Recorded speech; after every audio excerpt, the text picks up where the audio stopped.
In the last season, Jaxon Vire got recruited to the Ole Miss Rebels only to be stuck on the freaking practice squad. Like, no, for real, I simulated all 18 games and I was stuck on the damn practice squad. I ain't played a single fucking snap. But maybe that would change this season because your boy Jaxon Vire had decided to remain an Ole Miss Rebel and hopes a thing picking up for him in this season. And Ole Miss, I am begging you, please, if I'm not going to be a starter, just let me play in the game. Like, come on. And Jaxon is kicking off his sophomore year with the Ole Miss Rebels, taking on South Alabama. Jaxon has accepted that he may not be the starting QB this season, but he still have his head on straight and has been busting his ass all summer long, continuing to build value with his team. But he is really hoping that he gets some playing time while his trust with the Ole Miss coaches continue to grow. He's sitting and waiting for his turn to show everyone that you should never sleep on him. But that opportunity would not come in the first game of the season. Even though Ole Miss were having a huge scoring game against South Alabama, coach didn't think that it was time to put the underdog from Bozeman, Montana to the test just yet.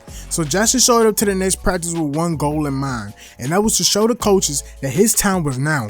No longer will he play second to anyone. He wanted to make sure that the coaches seen the improvements of his game, and I'm pretty sure they took notice. And obviously they freaking didn't, because they still got this man being a seat warmer. Like, Ole Miss, what's up with you guys, bro? Jaxon worked day in and day out, giving 110%, and this man can't even get a second of playing time. Did Jaxon make the right choice of staying with Ole Miss, or should have run out that door when he had the chance? But moving on to the next week's game, where Jaxon once again was riding the bench instead of being on the field. Enough was enough. Week after week, the same thing. He put in all this work to only be put on the sideline game after game. So after that game, Jaxon marched into the coach's office to demand answers. I don't get it.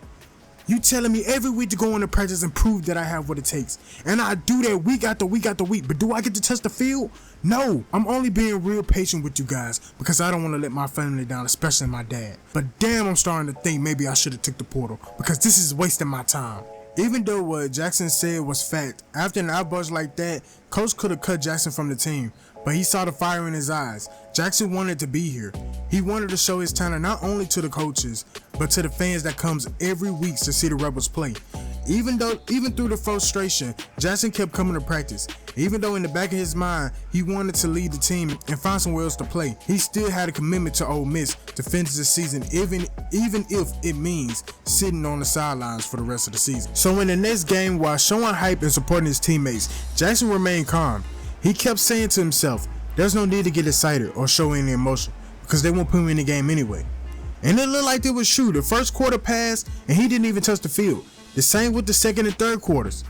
Will this be another game where Jaxon, the clock started going down in the fourth quarter, and around the 11-minute mark in the game, Jaxon hears, "Hey Jaxon, put your helmet on and hit the field. Show us what you got." Finally, after 2 whole seasons, he finally gets to step on the field and showcase his skills to the Ole Miss fans, and he is not looking to disappoint. The first snap of the play, and Jaxon made his first completed pass in his ever first game as a Rebel. But that wasn't enough. Jaxon wanted to show the coach and the QB1 that he was always meant to be the face of the Rebels, and that they have been sleeping on him for way too long. Ole Miss picked up a touchdown on that drive, and Jaxon thought that was going to be it for the day. But then he ended up back on the field. The coach obviously liked it something that he saw from Jaxon and loved it well enough to put him back on the field. Now, I'm not going to say that Jaxon played an absolute perfect game, but for the time that he had to be on the field, he made sure that he made the most out of that opportunity, especially getting 2 touchdown passes in the time he had it. The Rebels ended up scoring more TDs on FCS, leading to the Ole Miss Rebels walking out this game with a complete blowout of 0-68. Jaxon felt like he was on top of the world. Although he never played another game that season, that one performance changed everything. It earned him the respect of every player in their locker room. And as the weeks went on, his relationship with the coaching staff grew stronger than ever. That was all Jaxon ever wanted. To know that he mattered, that he belonged, and that the coaches believed in him. Ole Miss fell short of winning a championship that year. And with the seniors graduating and preparing for the NFL draft, the team entered a new chapter. Jaxon spent the offseason determined to prove he was ready for a bigger role as he prepared for his junior season. Then one day, coach called him into his office. At first, Jaxon thought it was just another routine meeting, but the moment coach began to speak, everything changed. The announcement he received brought him to tears.